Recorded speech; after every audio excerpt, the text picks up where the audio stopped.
آنے والی تمام امت کے وہی نبی ہیں، آخری نبی۔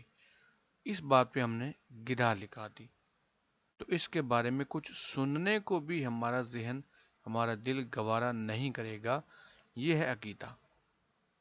دوسرا ہے اس میں رسوم۔ رسم کی جمع ہے جس کے معنی نشان، نقوش، آئین، قانون اور عادتیں ہیں۔ یہ مذہب کا دوسرا بڑا اہم عنصر ہے۔ یہ عنصر براہ راست اصل وحی سے ماخوذ ہوتا ہے۔ مذہب میں رسوم کی حیثیت بڑی اہم ہے۔ ان کے بغیر مذہب کے وجود کا تصور ممکن نہیں۔ بہت سے معاشروں میں مذہبی عقائد و رسوم طریق حیات کو ایک عملی اکائی کی شکل دینے میں اہم کردار ادا کرتے ہیں۔ یہ ہر معاشرے میں الگ الگ صورتوں میں موجود ہوتے ہیں۔ مذہبی رسومات کی ادائیگی سے انسان اپنے لیے تسکین کا پہلو تلاش کرتا ہے۔ مثلاً جیسے اب دیکھیں، ہر ایک مذہب کے اندر اس کے ماننے والوں کے لیے علیحدہ قسم کی رسومات ہیں۔ جیسے ہم اپنی رسومات کو جانتے ہیں، اسی طرح ہندو مذہب ہے، اس میں اور رسومات ہیں، عیسائیوں میں اور رسومات ہیں، یہود و نصارہ میں اور رسومات ہیں۔ تو یہ رسومات اصل میں اس دین کے ہی تابع ہوتی ہیں، اس مذہب کے ہی تابع ہوتی ہیں، اور ان کو ادا کر کے ہمیں تسلی ملتی ہے، سکون ملتا ہے، تسکین ملتی ہے۔ جیسے مثال کے طور پہ کسی بچے کی پیدائش کے وقت اس کے کان میں اذان دی جاتی ہے، اس کو اذان دینے سے ہمیں بڑی تسلی، تسکین ملتی ہے کہ ہم نے اپنے بچے کے مسلمان گھر میں پیدا ہونے پر خوشی کا صحیح اظہار اس کے کانوں میں کلام الہی یا اللہ تعالیٰ کا نام لے کے، اذان دے کے اس کی زندگی کا آغاز کیا ہے۔ اب یہ جو رسومات ہیں، ان رسومات میں عبادت، حمد و ثنا، رکوع و سجود، کار خیر، ہمدردی، خوف، محبت، پاکیزگی، رحم دلی اور ان جیسی اور بھی معاشرے کی بھلائی کے لیے اچھی رسومات شامل ہیں، جن کی پابندی کر کے انسان اپنے آپ کو اخروی زندگی میں کامیابی کی طرف لاتا ہے۔ مثلاً حمد و ثنا اللہ تعالیٰ کی جاتی ہے، اس کی عبادت کی جاتی ہے، رکوع و سجود کیے جاتے ہیں، جس سے ہمارا دل نرم ہوتا ہے، اور ہم لوگ کار خیر میں، اچھے کاموں میں حصہ لیتے ہیں، ایک دوسرے کے لیے ہمدردی پیدا ہوتی ہے، معاملات میں، لوگوں سے ڈیل کرنے میں ہمارے دل میں اللہ کا خوف پیدا ہوتا ہے، جس کی وجہ سے لوگوں کے لیے ہمارے دل میں محبت پیدا ہوتی ہے۔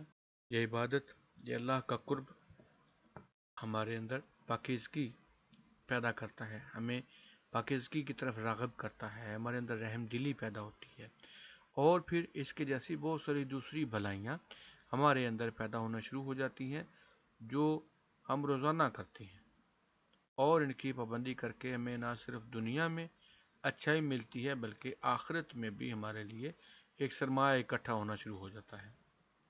تیسری چیز ہے اس میں اخلاق۔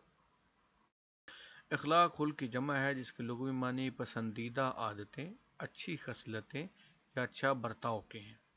ہر مذہب اپنے ماننے والوں کو اچھے اخلاق کی تاکید کرتا ہے۔ جب تک انسان اخلاق حسنہ کو نہیں اپناتا، اس وقت تک معاشرے میں خوبصورتی نہیں آ سکتی۔ اخلاق مذہب کا وہ بنیادی عنصر ہے جس سے متاثر ہو کر دوسرے مذاہب کے لوگ بھی کھنچے چلے آتے ہیں۔ تو اخلاق سے مراد ہماری وہ ساری پسندیدہ عادتیں ہیں، جو لوگوں کو پسند آتی ہیں، جن کے بعد جو ایک بار ہم برتاؤ کریں لوگوں سے تو وہ دوبارہ ہم سے ملنا پسند کرتے ہیں۔ ہماری ایسی خصلتیں ہیں جو ہماری تعریف کا باعث بنتی ہیں، ہمارا ایسا اچھا برتاؤ ہے جو دوسروں کے دلوں کو بھاتا ہے۔ ہر مذہب نے اپنے ماننے والوں کو اچھے اخلاق کی تاکید کی ہے، اور جب تک انسان اپنے اچھے اخلاق کو یا اپنے دین کے تابع جو بھی اخلاق ہیں ان کو نہیں مانتا، تب تک معاشرے میں خوبصورتی نہیں آ سکتی، اور یہ اخلاق ہی ہے جس کی وجہ سے دوسرے مذاہب کے لوگ بھی کھنچے چلے آتے ہیں اس مذہب کی طرف، جس کی بے شمار مثالیں ہماری تاریخ میں موجود ہیں، اور بہت ساری مثالیں آپ اپنی چھوٹی کلاسز میں پڑھ بھی چکے ہیں کہ کیسے حضور صلی اللہ علیہ وسلم کے پاس جو بندہ بیٹھتا یا جو ان سے ملاقات کرتا یا جو ان کی باتیں سنتا یا جو ان کا طریقہ دیکھتا، وہ ان کا دیوانہ ہو جاتا۔ اس کی وجہ یہی تھی کہ اس وقت ہر طرف برائی تھی، لوگ ایک دوسرے کی قدر نہیں، عزت نہیں کرتے تھے۔ آپ صلی اللہ علیہ وآلہ وسلم کے پاس جو بھی جاتا آپ صلی اللہ علیہ وسلم اس کی مہمان نوازی کرتے، اس سے اچھے طریقے سے پیش آتے، اس سے انتہائی بہترین اخلاق سے پیش آتے، اتنے اچھے طریقے سے پیش آتے کہ وہ بندہ سمجھتا کہ میرے لیے یہی جگہ دنیا میں سب سے بہترین ہے۔ اسی وجہ سے اسلام پھیلا، اور آپ صلی اللہ علیہ وسلم کے زیر تربیت رہ کے صحابہ کرام کے تربیت بھی اتنی پیاری، اتنی زبردست ہوئی کہ وہ بھی جہاں جاتے، جب لوگوں سے ڈیل کرتے، بات چیت کرتے، معاملات کرتے، تو وہ لوگ پوچھنے پہ مجبور ہو جاتے کہ آپ کون ہیں، آپ کہاں سے تشریف لائے ہیں، ہم نے پہلے تو یہاں پہ کوئی اتنا اچھا انسان نہیں دیکھا۔